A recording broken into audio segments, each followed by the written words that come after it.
Tenemos un tubo infinito, arranca acá, hace infinito, y tenemos b igual a 0 en todos los bordes, excepto en este que está acá, donde vale un b0, pero ahora depende no solo de y, sino también de z. Con lo cual, esto se convierte en un problema de tres dimensiones. b0 depende de y de z, y el x también va cambiando, entonces tenemos inclusive condiciones para x. Entonces tenemos que tener la ecuación de Laplace para tres dimensiones. Depende de x, depende de y también depende de z.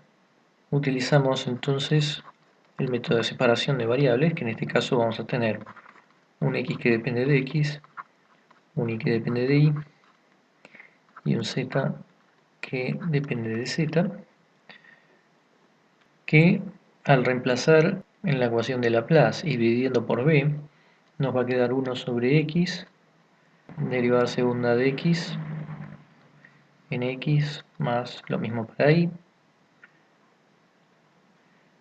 derivada segunda de y lo mismo para z.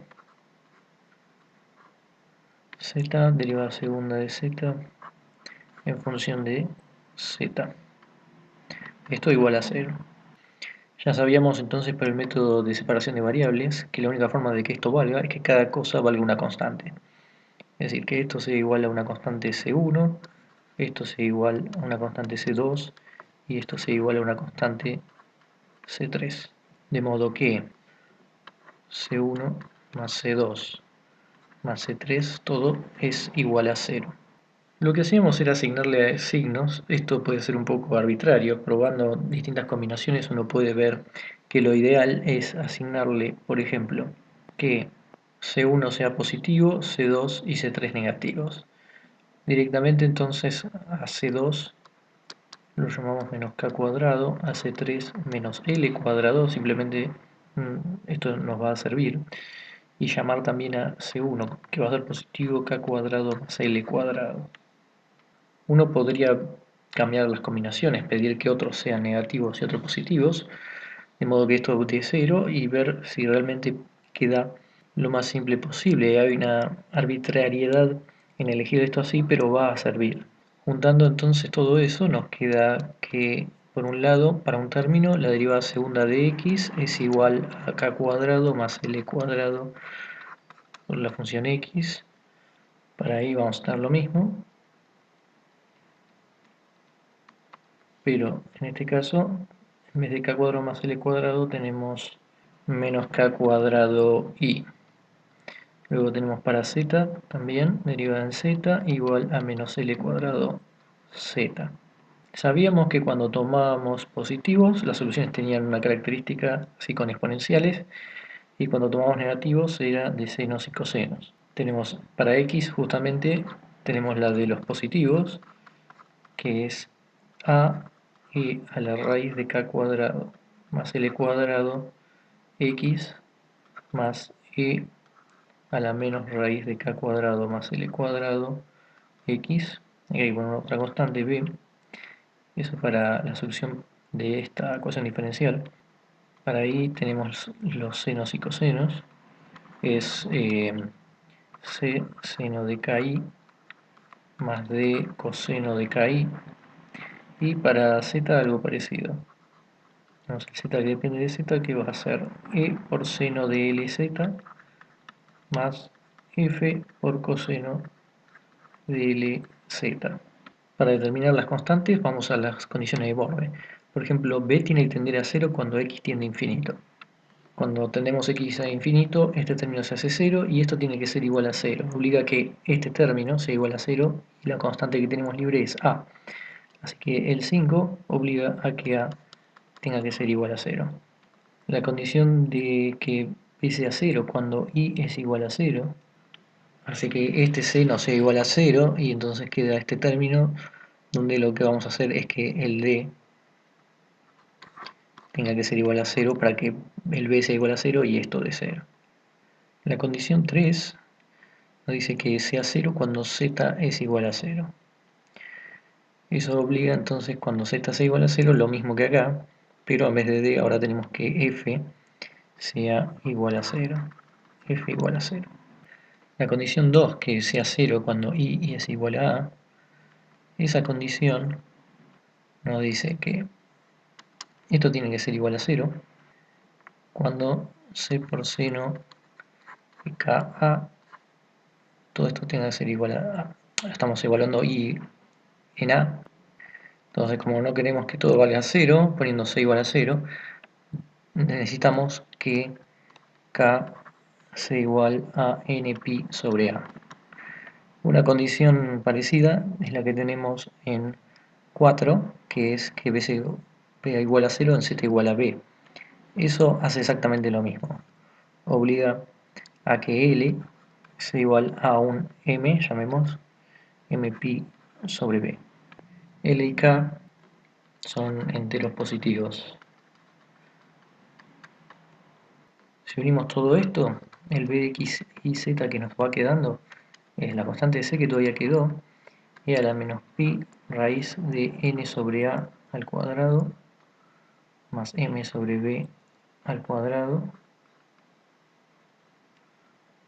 por x, seno de n pi i sobre a, seno de m pi z sobre b. Ahí tuvimos que unir todo. Está tanto lo que tiene que ver con x, con y y con z. De la parte de x nos quedó la exponencial, la que dependía solo de b con el negativo. De y quedó solo el c con el seno, y en este quedó el e con el seno. Y por supuesto, esta c la podemos cambiar el nombre, pero para decir que es juntar todas las constantes que quedaron, tanto el b como el c como el e. Esa solución cumple con todo, menos con 6 que todavía no lo tuvimos en cuenta, que valga b0 de iz en x igual 0. Tenemos n's y m's como valores sin especificar. Lo que hacíamos en dos dimensiones era armarnos una combinación lineal teniendo en cuenta los n, pero ahora tenemos n y m, así que tenemos que hacer una combinación lineal de n's y m's, siendo algo mucho más general, que quedaría de esta forma. Lo que tenemos sumando entre todos los n y m's posibles. Utilicemos entonces la condición 6. Nos dice que cuando evaluemos en 0 y z, que evaluar en 0 es seguir teniendo las dos sumatorias, desde n igual 1 infinito, m igual 1 infinito, tenemos también cnm, esto no, esto se va, evaluado en 0 se va, seno de m pi z sobre b, seno de n pi i sobre a. Todo esto es igual a un b0 de i y z. Para determinar las constantes tenemos que aplicar el truco de Fourier que utilizamos, o también de Euler, que utilizamos en los ejemplos anteriores, por ejemplo el de las placas paralelas, pero lo aplicamos dos veces. Hay que multiplicar por seno de n' pi a y seno de m' pi e z sobre b, integral de i entre 0 y a y de z entre 0 y b. Eso de ambos lados de la igualdad. Del otro lado teníamos solo el b0 y z, así que multiplicamos por las dos cosas e integramos en las dos variables. Cada una de estas integrales daba 0 si n' era distinto a n, y si eran iguales era a sobre 2. Eso nos hacía que nos quede solo el término de n igual a n'. Para este caso vamos a tener a sobre 2 para n igual a n' y m igual a m' b sobre 2, siendo que del lado izquierdo tengamos a por b sobre 4 y queda también el cn' m' o nm, ya que eran iguales para este caso, todo eso igual a todo esto que está acá. Haciendo entonces que c de nm es igual a pasar esto hacia el otro lado, 4 sobre ab, integral 0 de a, 0b, b0 y z, el seno npi i sobre a y el seno de mpi z sobre b de i de z. Esto es igual. Si sacamos el b0 afuera, 4b0a sobre b, y tenemos una integral que depende de i, seno de npi i sobre a de i, y la integral en z, que es de seno mpi z sobre b diferencial z. esta integral sabíamos que dependía de si n era par, daba 0, y si n era impar, daba 4b0 npi, teniendo en cuenta si teníamos el 2b0 afuera. En este caso queda algo parecido. Queda 0 si n o m son par y 16b0 sobre pi cuadrado nm si n y m son impares.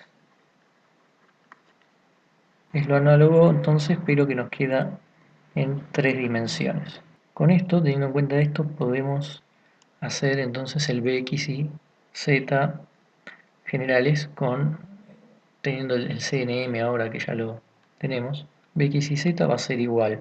Traemos el cn que tiene el 16b0 pi cuadrado eh, sobre pi cuadrado nm. El nm va a quedar dentro de las sumatorias. Pi cuadrado, acá tenemos las sumatorias, vamos a poner una sola y poner que n y m tengan que ser los impares. Y luego queda el 1 sobre nm de las constantes adentro, e a la menos pi, la raíz de n sobre a al cuadrado, más m sobre b al cuadrado, todo esto por x, seno de n pi i sobre a, y el seno de m pi z sobre b. Esto entonces es para este problema de 3 dimensiones. Y uno puede ver que los términos decrecen rápidamente, por lo tanto una aproximación razonable puede ser obtener nada más los primeros términos.